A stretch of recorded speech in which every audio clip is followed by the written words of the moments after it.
Hashtag, you can hurt me if you want, she whispered, and the cowboy said, I'll only hold you.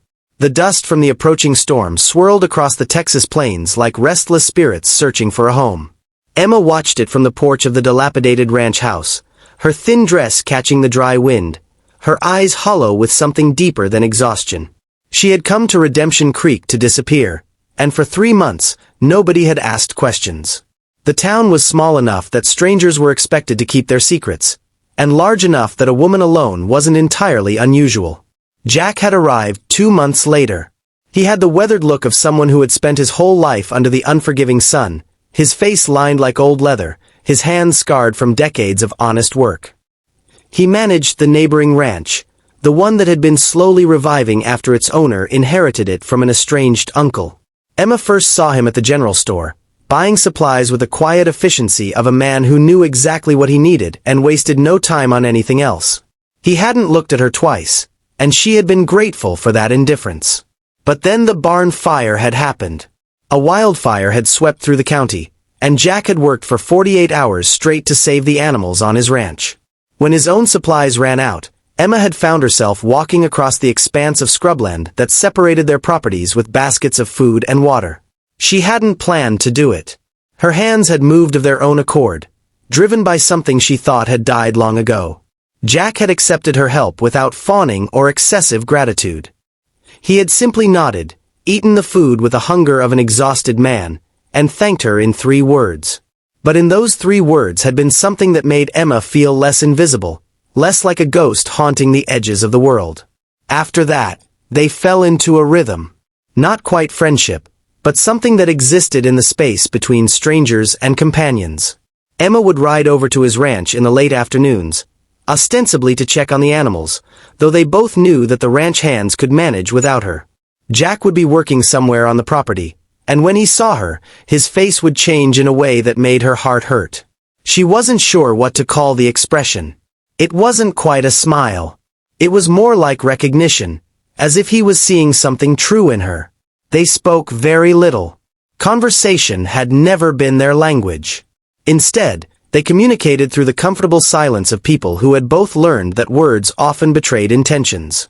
They would sit on the fence and watch the sun descend, painting the sky in shades of orange and crimson. Emma felt like she was slowly being assembled from fragments, each day with Jack a piece of herself being returned to her. But as weeks turned into months, fear began to crystallize in her chest. She had come to Texas running from a man named Daniel who had claimed to love her, whose love had come with fists and accusations and the terrifying unpredictability of addiction and jealousy. She had left in the dead of night with a suitcase and whatever money she could withdraw without triggering the accounts he monitored. She had built a wall around herself so high that she had forgotten there could be anything on the other side of it except more pain. Now Jack was threatening to dismantle that wall, and the thought terrified her more than anything Daniel had ever done. Because with Daniel, she had always known what to expect. With Jack, she was stepping into territory completely unmapped. One evening, as they sat on the fence overlooking the valley turning gold with the last light of day, Emma felt something give way inside her. It was as if all the months of careful restraint, of maintaining distance, of protecting herself, suddenly became unbearable. She turned to look at Jack, really look at him, and saw the weathered face of someone who had also suffered, also survived, also chosen to open his heart despite knowing how easily it could be broken. "I'm broken," Emma said quietly, the words emerging from somewhere deep and true within her. "I'm so broken, Jack, and I don't know if I can be fixed. I don't know if I can be what you deserve."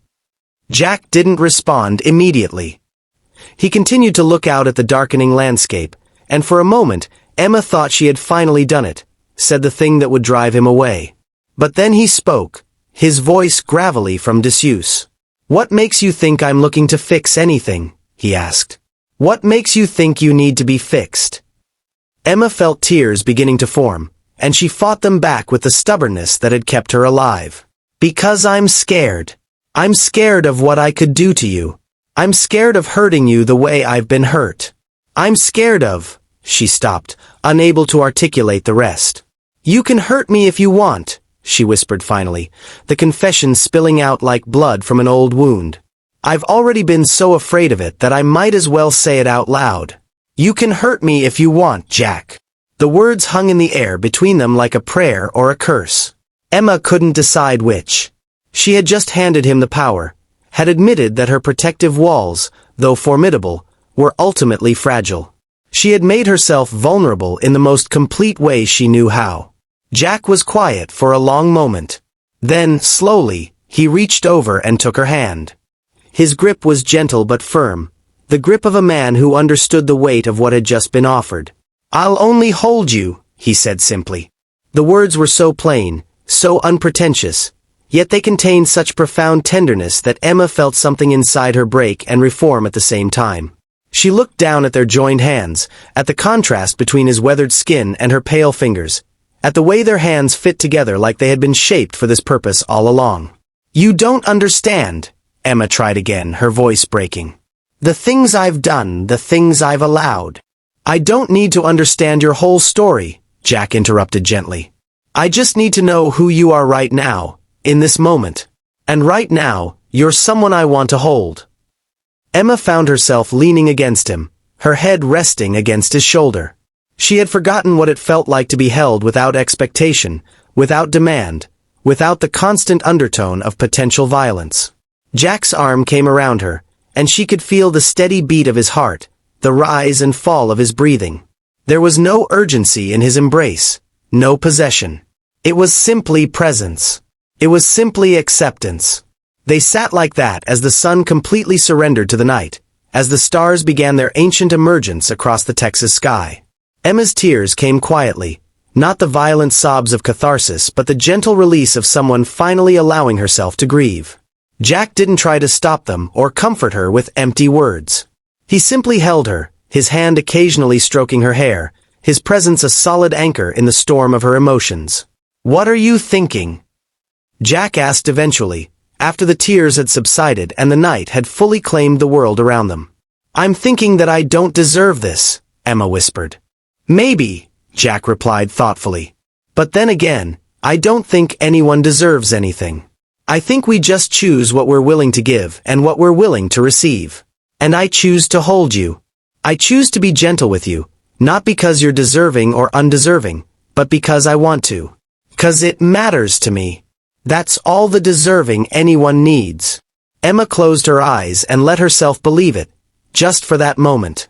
She let herself believe that it was possible to start again, that love could mean something other than pain, that a man's arms could be a safe place instead of a threat.